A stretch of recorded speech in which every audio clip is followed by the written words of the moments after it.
yang benar itu adalah ada namanya rasio untuk pemasangan tangga. Jadi kalau tangga itu kita pasang, itu rasionya adalah 1:4 ya. Jadi tangga menyandar 1:4 ya.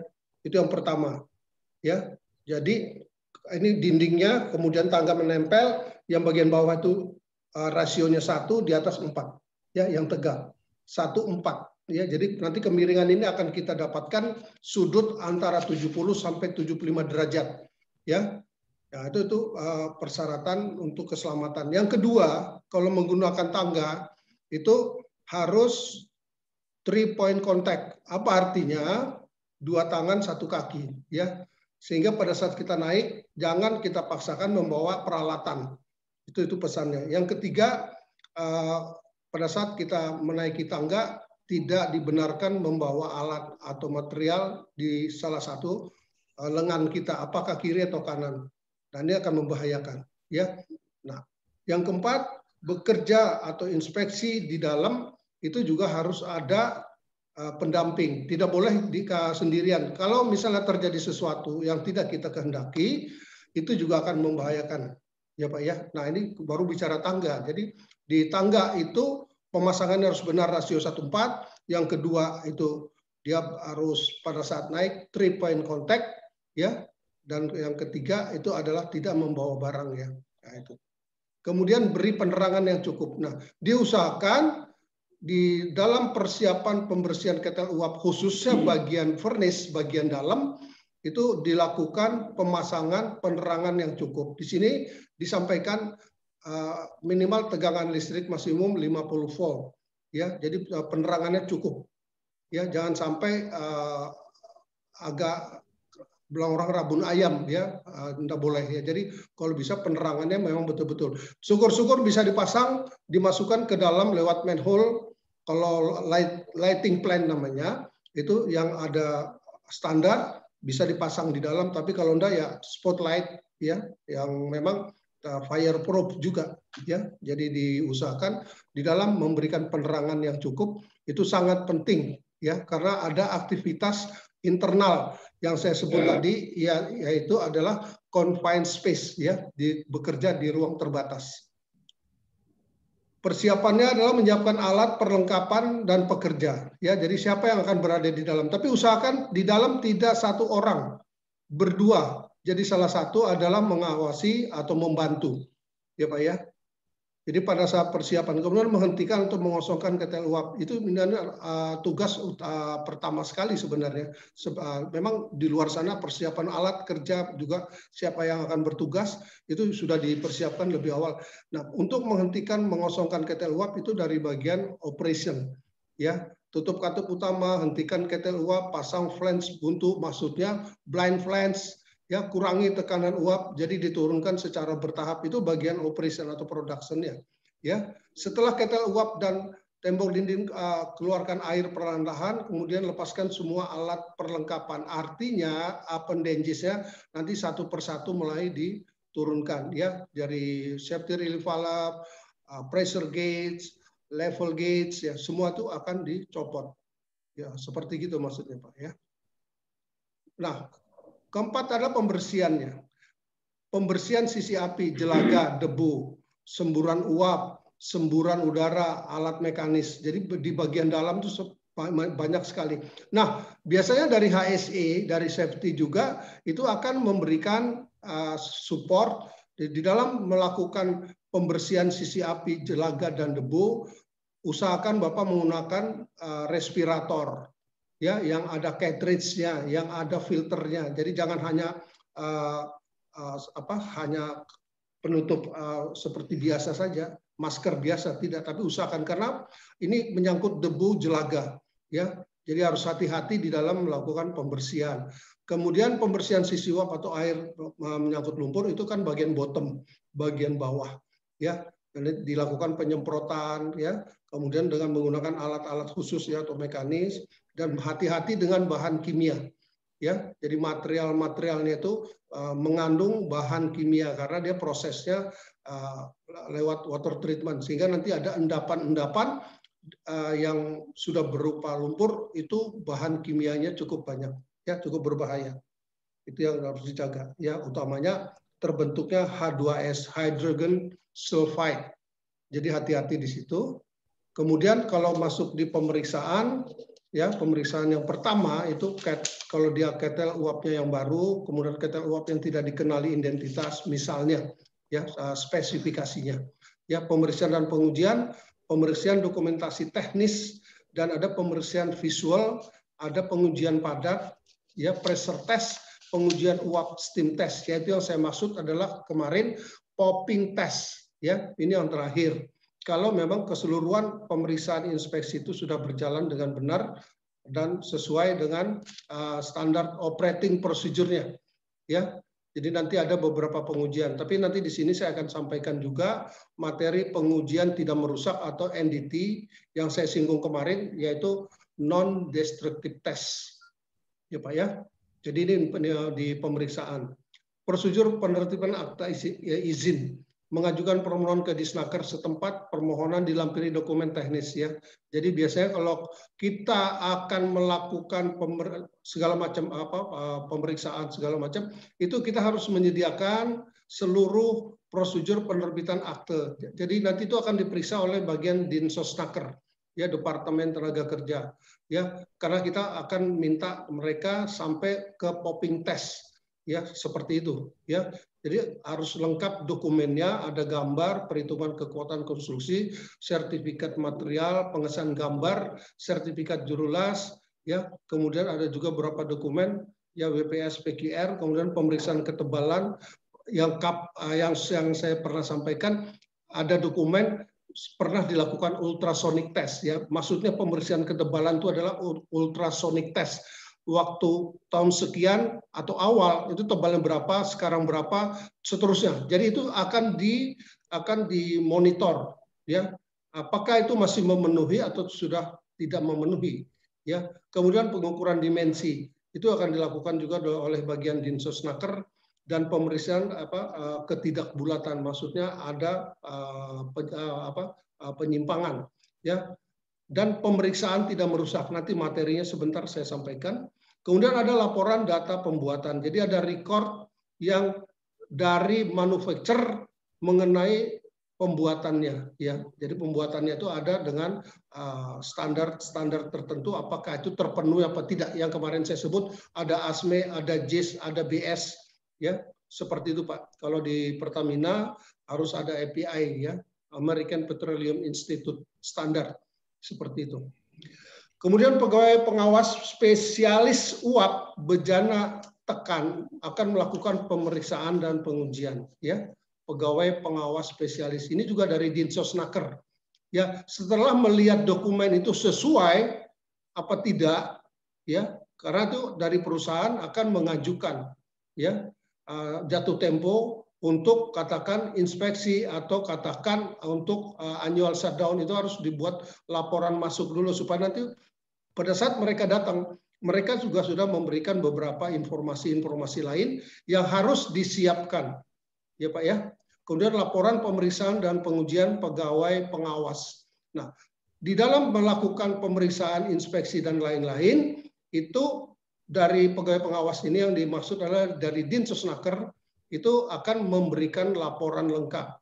Nah, selama pemeriksaan inspeksi yang berlangsung, itu akan didampingi dari perusahaan, yaitu boiler kelas 1. Ya, boiler kelas 1 bisa juga didampingi juga boiler operator kelas 2. Ya, jadi itu yang mengetahui operasional, mengetahui kondisi-kondisi kalau misalnya ada gangguan, dan beberapa laporan yang sudah direcord itu juga harus disampaikan ke Dinsosnaker, apa saja trouble yang pernah diketemukan, artinya pernah dialami boiler yang di tempat Bapak, ya, seperti gitu. Kemudian pemeriksaan berkala, maksudnya ini reguler, ya, artinya secara reguler. Ketel uap kalau yang di kapal 1 kali 1 tahun, tapi kalau di darat 1 kali 2 tahun. Ketel uap yang untuk kereta api satu sampai dalam waktu 3 tahun. Nah, pesawat uap sekurang-kurangnya itu 4 tahun sekali. Ya, jadi nanti ada pemeriksaan yang secara berkala, ya, artinya secara reguler. ya. Jadi sudah ada dia schedule-nya. Ya, misalnya katakan kalau 4 tahun sekali atau 3 tahun sekali, itu tergantung dengan operasional. Apakah dia beroperasi secara penuh, apakah dia hanya beroperasi 75% atau 50%. Itu tergantung. Ya. Nah, kemudian pemeriksaan dan pengujiannya itu adalah menyangkut pemeriksaan catatan pengawas di A1. Yang dimaksud dengan A1 sini adalah klasifikasi daripada boiler, ya, menyangkut apa? Kapasitas dan tekanannya. Ya. Itu ya, catatan pengawas. Artinya yang berada di pabrik, yang di plan Bapak, yang berada di boiler itu harus punya record. Kemarin kan ada namanya logbook, ada pencatatan-pencatatan kapan terjadi trouble, apa trouble-nya, bagaimana menyelesaikan. Ya. Nah, kemudian yang kedua ada pemeriksaan visual. Ya, visual itu belum menyentuh boiler, jadi dia akan keliling, ya, dia akan keliling mulai dari boiler, kemudian juga auxiliary-nya, boiler pump, ya, feed water pump, kemudian juga chemical pump, ya, mungkin termasuk juga diameter, ya, kemudian juga stack termasuk cerobong, ya, mereka minta buka juga manhole-nya yang bentuknya square, ya. Itu mereka juga akan melihat karena di bagian bawah dari cerobong itu ada namanya fire break atau batu tahan api. Nah, di situ mereka akan melihat. Biasa di permukaan batu tahan api itu akan ada endapan-endapan yang namanya oksidasi dari proses gas buang yang membentuk benda padat, ya. Di situ bisa ada campuran sulfurnya yang warna kuning, ada yang putih, hitam, ya. Itu akan menutupi fire break bagian bawah daripada chimney atau cerobong tadi, ya Pak, ya. Kemudian pembersihan tidak merusak bila diperlukan, ya. Ini tergantung dari laporan awal yang masuk di Departemen Tenaga Kerja atau Dinsosnaker, ya, pengawas yang bertanggung jawab di situ. Ya, jadi person in charge-nya siapa? Mereka kan mempelajari situ, Pak, saya kan lakukan NDT. Pak, oh enggak perlu NDT, itu dari mereka. Tapi dari perusahaan sudah harus mempersiapkan, ya. Nanti detail NDT-nya akan saya sampaikan lagi setelah ini, ya, akan saya sampaikan. Kemudian pemeriksaan ketebalan atau ultrasonic test yang kemarin saya sampaikan.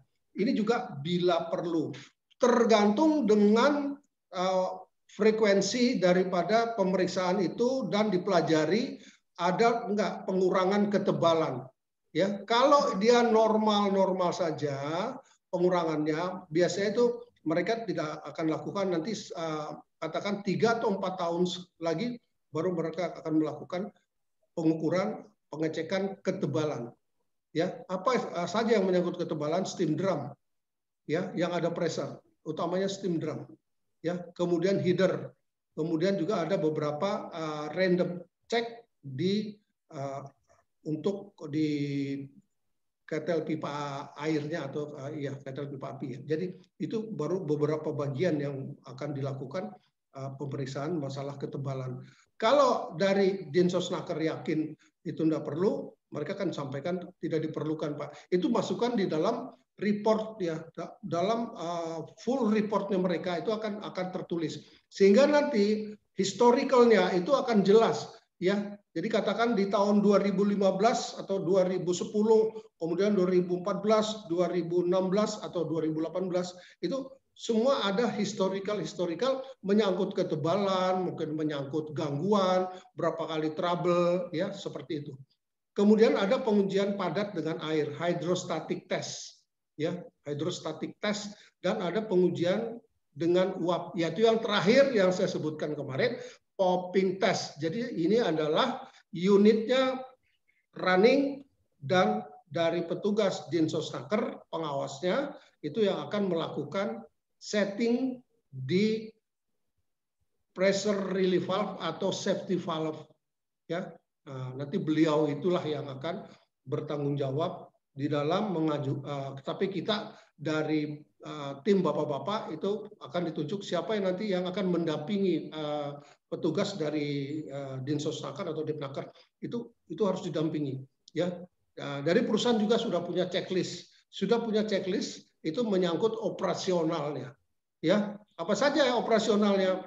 Jadi di situ nanti akan diminta bantuan untuk melihat kondisi air. Nanti ada yang kemarin sudah saya sampaikan, ada penutupan valve untuk melihatkan level itu stabil apa tidak, seperti gitu Pak. Ya, jadi semua urutan atau sekuen daripada pemeriksaan itu dari Dinsosnaker mereka sudah punya, ya. Tapi saya yakin di tempat Bapak juga punya checklist, ya. Jadi oh ini bagus, oh ini oke, seperti itu, ya. Jadi pertama datang blank. Jadi pada saat melakukan di pengujian dengan uap atau steam test atau popping test, maka akan dilakukan pencatatan, ya. Jadi setiap langkah ini dia turun berapa, oh naik sekian, semua itu harus direcord, ya. Itu sangat penting, ya. Seperti itu Pak.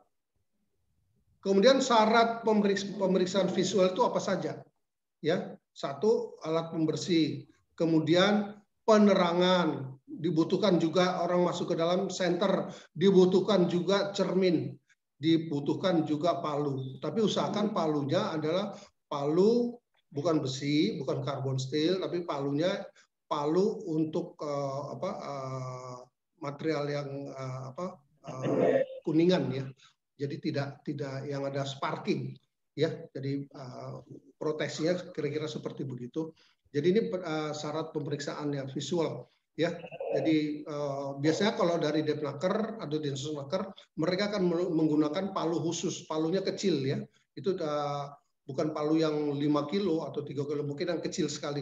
Itu mereka hanya untuk mengetok, ya. Artinya memukul, tapi mereka memonitor noise-nya, suaranya, suara dari ketukan, ya, karena beliaunya yang berpengalaman seberapa kekuatan memukul, seperti itu, ya, untuk mendengarkan dan mendapat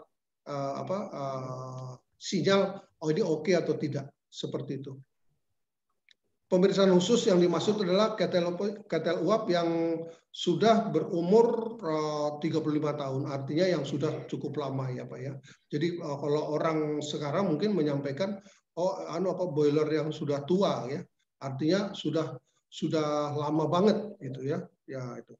Kemudian pemeriksaan khususnya itu menyangkut apa lagi, yaitu selain usia dari boiler itu sendiri atau pesawat uap, ketel uap yang terbakar, ya. Nah, itu juga, ya, pemeriksaan khusus. Kalau ada ketel uap terbakar, itu akan dilakukan pemeriksaan khusus.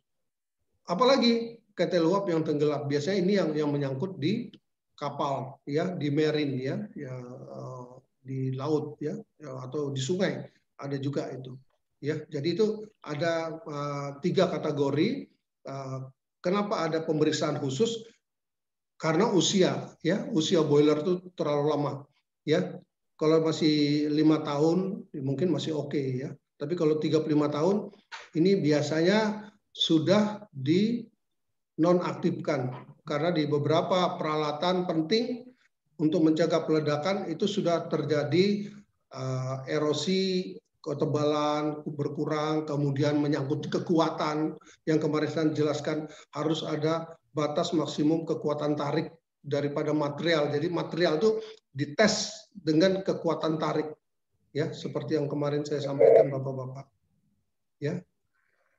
Ya, saya kira itu ini yang menyangkut pemeriksaan. Kalau ada pertanyaan silakan, ya.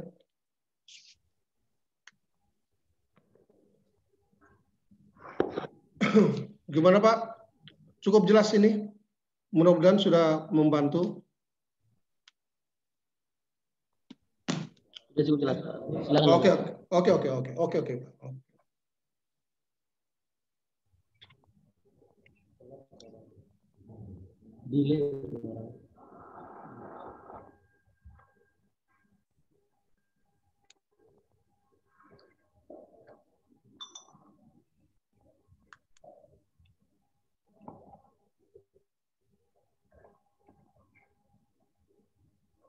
Sebelum saya masuk ke pemeriksaan tidak merusak, saya coba masuk ke pengetahuan bahan bakar dan pembakaran, ya Pak, ya. Masih muncul di layar Bapak? Belum Pak, belum. Masih yang sebelumnya. Masih materi yang sebelumnya, Pak. Oh, belum ada ya? Belum.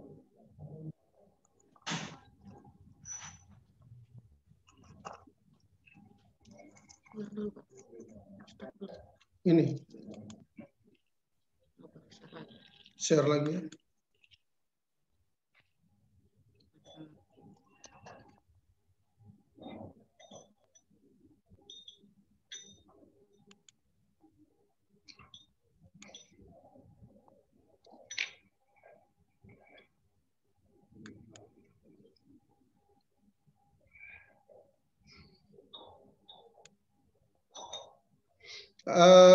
Ya, halo Pak, sudah kelihatan? Sudah, Pak. Sudah. Ya, oke, makasih. Saya coba nyampaikan pengetahuan bahan bakar dan pembakaran. Ya Pak ya. Jadi ada satu pendahuluan jenis bahan bakar, evaluasi, peluang efisiensi energi, daftar periksa atau opsi, juga referensi. Ya, coba saya lihat. Ya, kita lihat sama-sama pengetahuan tentang bahan bakar. Pendahuluannya begini. Bagian ini akan memberikan gambaran singkat tentang keistimewaan utama bahan bakar. Ya, energi matahari diubah jadi energi kimia dengan fotosintesa. Namun sebagaimana kita ketahui, bila kita membakar tanaman atau kayu kering menghasilkan energi dalam bentuk panas dan cahaya. Kita melepaskan energi matahari yang sesungguhnya tersimpan dalam tanaman atau kayu tersebut ya melalui fotosintesa. Kita tahu bahwa hampir kebanyakan di dunia pada saat ini kayu bukan merupakan sumber utama bahan bakar. Ya, kita umumnya menggunakan gas alam minyak bakar ya di rumah kita, tapi kalau yang sekarang sudah batu bara sudah masuk ya. Dan kita menggunakan terutama minyak bakar dan batu bara ya. Sudah disebut di sini untuk apa? Memanaskan air, menghasilkan steam untuk menggerakkan turbin dan sistem pembangkitan tenaga yang sangat besar. Ya, bahan bakar batu bara, minyak bakar, dan gas alam sering disebut sebagai bahan bakar fosil. Ya, jadi itu istilah saja. Ya, seperti itu. Kemudian berbagai jenis bahan bakar seperti bahan bakar cair, padat ya. Kalau cair sudah tahu ya bahan bakarnya. Ya, biasanya orang menyebutnya itu bahan bakar khusus yaitu menggunakan solar segala macam. Kemudian kalau padat batu bara kemudian ada gas ya. Dan yang tersedia tergantung pada berbagai faktor seperti biaya, ketersediaan, penyimpanan, handling, polusi, dan peletakan boiler, tungku, dan peralatan pembakar lainnya. Nah, penentuan bahan bakar yang akan digunakan itu akan menyangkut beberapa pertimbangan, ya. Maksudnya di ini penjelasannya begini, ya. Jadi bagaimana ketersediaan, apakah bisa continuous apa tidak? Apakah bisa terus-menerus lancar apa tidak? Kemudian bagaimana storage sistemnya, ya seperti itu. Ya, kalau batu bara kan punya lahan yang cukup luas, disimpan di situ mungkin tidak ada masalah. Ya, tapi kalau dia cair harus ada tangki penampung ya atau penyimpan. Ya, terus handlingnya bagaimana? Ya, makanya di beberapa daerah, di beberapa kota untuk pembangunan boiler atau pesawat uap itu selalu dekat dengan daerah pantai atau sungai ya di pinggir. Kenapa? Ini akan menyangkut handling ya. Nah, yang kedua, yang ketiga menyangkut polusi ya. Nah, dan peletakan boiler artinya memposisikan boiler itu sebaiknya dipasang di daerah mana, di lokasi mana. Nah, mungkin dia di pedalaman dengan rumah penduduk. Handlingnya susah, polusinya juga bisa membahayakan penduduk seperti itu ya. Jadi banyak pertimbangan-pertimbangan di dalam menentukan bahan bakar tersebut. Di samping memang perusahaan mencari bahan bakar yang murah, ya murah tapi dia bisa tersedianya artinya bisa continue, artinya tidak terhenti ya, bahan bakarnya tidak terhenti, artinya bisa dijamin 1 tahun ke depan atau katakan 5 tahun ke depan itu tersedia seperti begitu. Kemudian pengetahuan mengenai sifat bahan bakar membantu dalam memilih bahan bakar yang benar. Untuk keperluan apa? Ya, keperluan yang benar untuk penggunaan bahan bakar yang efisien. Ya, kenapa sekarang banyak batu bara yang digunakan? Karena tingkat efisiensinya sangat tinggi. Ya, nah uji laboratorium biasanya digunakan untuk mengkaji sifat dan kualitas bahan bakar. Ya, nah kalau kita bicara batu bara, jenisnya banyak. Ya, Les, Ditunggu aja Pak, soalnya itu kayaknya ada gangguan jaringan. di lokasi.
Halo.